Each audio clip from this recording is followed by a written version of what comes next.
તો જૂનાગઢની વિસાવદર બેઠક જ્યાં ફોર્મ આજે ભરાવાની શરૂઆત। વિસાવદર પેટા ચૂંટણીમાં અત્યાર સુધીમાં 35 ફોર્મ ઉપડ્યા છે। વિસાવદર પેટા ચૂંટણીમાં અત્યાર સુધીમાં એક ફોર્મ ભરાયું। રાજ પ્રજાપતિ નામના વ્યક્તિએ અપક્ષમાંથી ઉમેદવારી ફોર્મ ભર્યું છે। હજુ સુધી વિસાવદર પેટા ચૂંટણીમાં એક ફોર્મ ભરાયું છે તો અત્યાર સુધીમાં 35 ફોર્મ ઉપડ્યા છે। રાજ પ્રજાપતિ નામના જે ઉમેદવાર છે તેમણે અપક્ષમાંથી આ દાવેદારી કરી છે।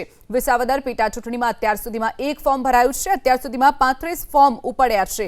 વિસાવદરમાં જે રીતે પેટા ચૂંટણી યોજાવાની છે, ત્રિપાંખીયો જંગ જામવાનો છે, તેની વચ્ચે 35 ફોર્મ ઉપડ્યા છે। વધુ વિગતો સાથે સંવાદદાતા પ્રતિક આપણી સાથે ફોન લાઈન પર છે। પ્રતિક, વિસાવદરમાં પેટા ચૂંટણી થવા જઈ રહી છે, ત્રિપાંખીયો જંગ તો થવાનો જ છે, પરંતુ અત્યાર સુધીમાં 35 ફોર્મ ઉપડ્યા છે અને એક ફોર્મ ભરાયું છે। શું વધુ વિગતો?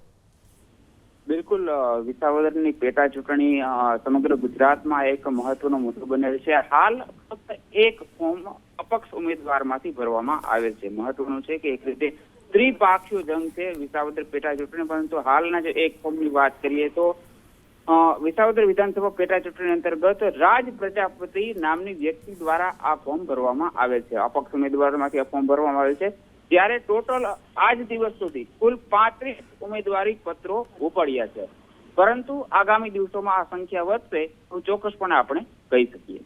ચોક્કસ પ્રતિક, માહિતી બદલ આભાર।